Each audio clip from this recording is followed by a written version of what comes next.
Olá amigos investidores, estamos de volta para mais um vídeo. No vídeo de hoje a gente vai falar sobre o Fiagro EGAF11 da Ecogestão. E vamos falar do relatório do mês de maio, sim, do mês de maio, porque eles lançam mesmo atrasado, eles lançaram esse relatório recentemente, tá com uma semana mais ou menos, mas é o relatório do mês de maio que trata dos dividendos que foram pagos no mês de junho. Mas como já estamos no meio de julho, a gente já tem para vocês os dividendos que foram distribuídos agora no mês de julho e vamos trazer essa informação também para vocês. Mas antes disso a gente vai passar alguns números importantes para vocês. Nos últimos 12 meses, o fundo distribuiu um dividend yield equivalente a 16,29%. Sim, meus amigos, estúpidos 16,29%. E esse é um dos poucos fiagros que está sem problemas. Porém, contudo, todavia, o fundo está com P sobre VP de 0,92, ou seja, 8% de desconto, mostrando que pode ser sim um bom momento de entrada no fundo, porque ele está com esse desconto, mas também lembrando que aqui a gente não faz recomendação nem de venda nem de compra de nenhum fiagro, nenhum fundo imobiliário,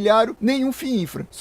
Somente você pode se decidir a partir dessas informações, a partir de seu estudo, se vale a pena ou não colocar ele na sua carteira. Só que fazendo aquilo que eu acho justo, que é o quê? Trazer esse dividendo distribuído nos últimos 12 meses, como se a cota estivesse no valor patrimonial, ou seja, o P sobre VP estivesse 1, esse dividend yield distribuído nos últimos 12 meses cairia de 16,29% para 14,97%, praticamente 15%, o que ainda é um dividend yield bom. Mas tem que lembrar também que esse fundo aqui é um fiagro high yield, ou seja, ele é mais arriscado. O dividendo distribuído por ele nesse mês agora de julho foi de apenas R$ 1,08, o segundo pior dividendo distribuído pelo fundo da história dele, o que deu um yield do mês de 1,19%, o que, considerando em termos de yield do mês, é um yield bom, porque a maioria dos fiagros high yields estão distribuindo já há uns 2 meses, esse seria o terceiro mês, entre 1,10% a 1,20% de yield ao mês. Entrando aqui no resumo do relatório, a gente vê as principais informações. O fundo se encontra com um patrimônio líquido atualmente de 309 milhões, e faz tempo isso, exatamente porque ele não está conseguindo emitir, até porque ele está bem abaixo do valor patrimonial, então normalmente nenhum fundo emite, seja ele fiagro, FII infra ou fundo imobiliário, quando está bem abaixo do valor patrimonial. Então ele deve continuar com esses 309 milhões por um bom tempo. Aqui diz que o valor do patrimônio líquido está 97,76% alocado. Ele diz que a taxa média dos ativos do fundo, ou seja, a taxa média das CRAs, e esse fundo possui alguns FDIC fiagro, está em CDI mais 4,89, o que eu considero uma taxa já high yield, bem no início do high yield, mas é high yield. O fundo possui 32 ativos, o que dá uma relativa boa diversificação para o fundo, mas ele tem algumas pequenas concentrações não muito absurdas, na faixa de 10%. Esse relatório, como eu falei para vocês, é do mês de maio, que trata dos dividendos que foram pagos no mês de junho. E no mês de junho, ele não pagou R$ 1,08 como agora, ele pagou R$ 1,13. Ele é um fundo que oscila muito a distribuição de dividendos, ele não tem uma linearidade. Apesar do fundo ter reserva, ele normalmente não usa essa reserva para manter uma estabilidade, uma linearidade dos dividendos distribuídos. Ele normalmente distribui o que ele pode e mantém sempre uma reservazinha, ou seja, só Deus sabe quanto é o dividendo que vai ser distribuído no mês seguinte. Pode ser que ele dê uma porradinha, suba por exemplo de 1,08 para 1,20, aí depois cai para 1,5, então ele não tem uma distribuição linear. Mas como eu falei, essa distribuição do mês de julho foi a segunda pior de toda a história do fundo. Essa de 1,13 não, já foi mais normal. No mês de maio, ele reforça que aumentou a exposição em 7 milhões do fiagro Goplan. Isso aqui eu já pesquisei e não existe um fiagro Goplan. Isso aqui provavelmente é um FDIC fiagro, que ele chama de fiagro DC. Esse DC é exatamente o final do FDIC, direito creditório. Então eu creio realmente que seja um FDIC fiagro,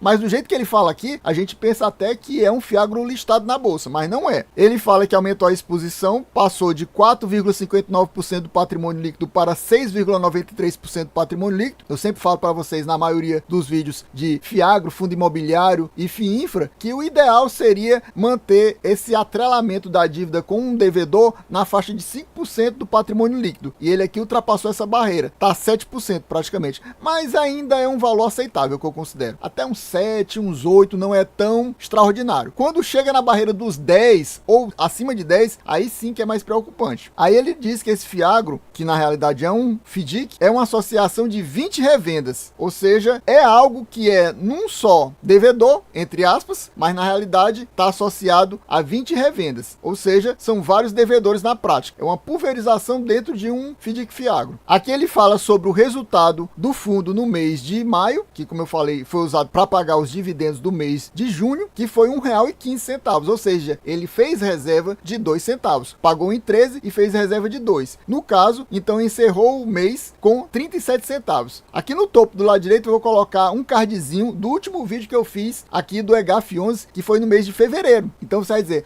por que demorou tanto? Exatamente porque ele não bateu a meta. Nos ajude a bater a meta para no próximo mês trazermos o relatório do mês de junho aqui. E lá a gente via que ele falava que o fundo estava com reserva de 40 centavos. Ou seja, o fundo está mantendo uma reserva relativamente alta. 40 centavos no mês de fevereiro, que é 3 meses antes desse mês aqui. E agora está com 37 centavos, bem próximo do que estava em fevereiro. Uma coisa que é boa e interessante ele citar, nosso Fiagro está muito saudável, com 0 de atraso e inadimplência. O monitoramento não apontou nenhum alerta vermelho. E isso ele vem dizendo relatório a relatório. Todos os relatórios que a gente traz, ele fala sempre essa mesma coisa. Esse fundo também, é bom lembrar, eu acredito que ele tem essa irregularidade também nas distribuições, apesar dele ter uma reserva que poderia ser utilizada para manter essa regularidade e ele não faz isso. Esse fundo tem vários devedores que pagam de forma semestral. A grande maioria é semestral. Ou seja, a gente não sabe qual é exatamente o mês. Se eles pagam a maioria em janeiro e depois só em junho, ou é distribuído durante o ano todo, pagando a cada 6 meses. Por exemplo, um paga em fevereiro, aí depois paga só em agosto, um paga em janeiro, depois paga em julho. A gente não sabe como é a forma que eles pagam, mas a maioria é semestral, tem alguns anuais e tem quase nada também mensal. Então ele, por isso também fica mais difícil ele manter essa linearidade das distribuições de dividendos. Aqui ele mostra a parte de aquisições e de vendas e na realidade ele não vendeu nada. Aqui ele não teve vendas no mês de maio, ele teve só aquisição, que ele aumentou exatamente a posição nesse Fiagro Goplan, que ele chama, em 7 milhões, com a taxa de CDI mais 5%, que é uma taxa que eu considero já high yield, e está bem próximo daquela taxa média do fundo. Aí aqui ele mostra a carteira, só a questão dos valores. Então, no caso, ele diz que possui ativos financeiros que são as CRAs e são também os FDIC Fiagro, de 308 milhões e 757 mil. Ele tem um caixa de 1 milhão 169 mil e ele tem provisões que são 745 mil. Provisão, para quem não sabe, é um passivo. Se é passivo, ele reduz os ativos do fundo. Esses dois aqui são duas espécies de ativos. O patrimônio líquido, para quem não sabe, é a diferença entre ativos menos passivos. Então esses dois primeiros aqui são ativos e são subtraídos do passivo aqui das provisões, que vão dar esse PL aqui de 309 milhões no total, que é aquele valor que a gente já viu lá em cima. Ele fala sobre a questão da maior exposição e tudo mais aqui, mas a gente vai ver isso daqui a pouquinho. Mas antes disso, eu gostaria que você me dissesse aqui nos comentários, você possui o EGAF11 na sua carteira? Tá pensando em colocar ele na sua carteira, aumentar a sua posição, reduzir a sua posição ou até mesmo zerar a sua posição? Que outro Fiagro você possui na sua carteira? Me diga aqui quais são os seus Fiagros, que eu direi quais são os meus. E meu amigo, se você ainda não é inscrito nesse canal, não perca mais seu tempo de forma alguma. Se você quer ficar bem informado, seja sobre Fiagro, fundo imobiliário, FIINFRA ou até mesmo ação, se inscreva agora,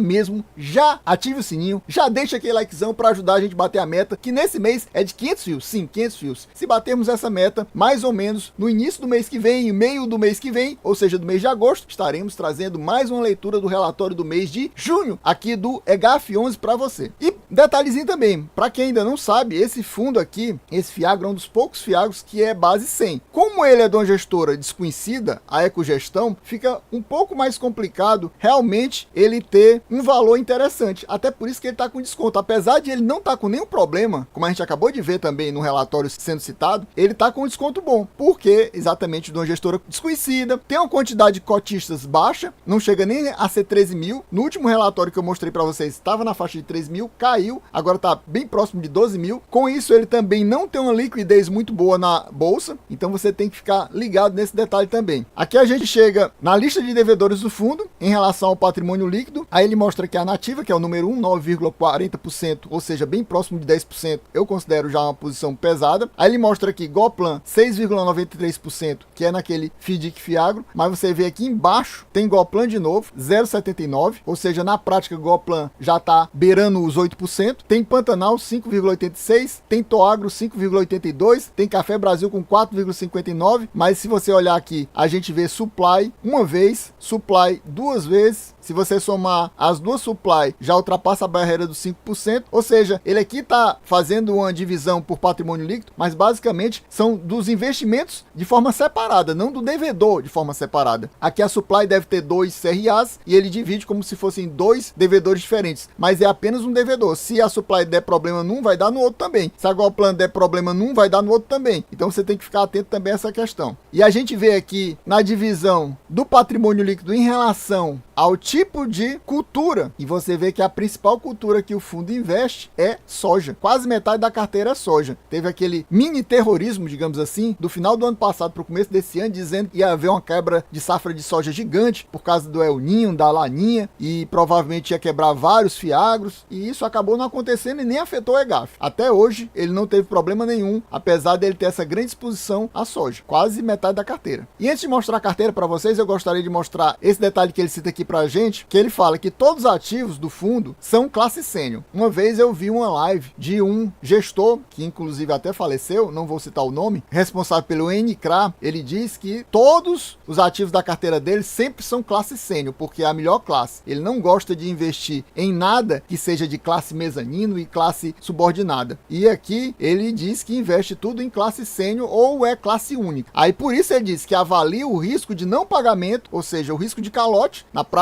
muito baixo, quase zero. Então ele fala isso, é importante isso para a gente ter uma noção também dessa segurança maior que ele nos passa, pelo menos segundo ele. Entrando aqui na carteira do fundo, você vê a lista aqui do lado dos ativos do fundo, aí você vê aquele negócio que eu falei para vocês, que tem mais de um devedor, que até naquela lista ele separa, ele bota por ativo e não por devedor. A Golplan aparece aqui com esse Fiagro DC, que eu creio que seja o FDIC Fiagro. Aqui também tem uma Cotribá, Fiagro DC. O restante, pessoal, é basicamente CRA, apesar dele só colocar o número da emissão, mas isso aqui é CRA. A Golplan aparece duas vezes, como eu falei para vocês. A Supply também aparece duas vezes. Provavelmente tem alguém que aparece mais duas vezes, mas eu vou citar só essas duas. Aqui você vê as taxas do lado, com os seus indexadores. Você vê que basicamente é um fundo 100% indexado a CDI. Não tem nada de PCA. Ele tem apenas esse aqui, que tem um indexador como o dólar, mas é tão pouco. É menos de 1% da carteira. Então eu acho que a gente pode até desprezar isso aqui. A maioria realmente é CDI. Nenhuma taxa altíssima, absurda, tipo CDI mais 8, CDI mais 9, CDI mais 10 ou superior, mas a maioria realmente high yield, que é nessa média. A partir de 4,5, atualmente eu já estou considerando high yield. E a maioria está nessa média entre 4,5 e 6,5, pelo que eu estou vendo aqui. Mas a maioria mesmo 4,5 e 5. Aqui você vê a periodicidade dos pagamentos. Você vê que, como eu falei para vocês, a maioria é semestral. Tem alguns anuais, alguns mensais, mas a maioria mesmo é semestral. Você vê a lista dos valores investidos pelo EGAF11. Aqui do lado, o patrimônio líquido atrelado a cada uma dessas dívidas. E assim a gente vai encerrando nosso vídeo. Espero que vocês tenham gostado. Quem gostou já sabe, se não for inscrito, inscreva agora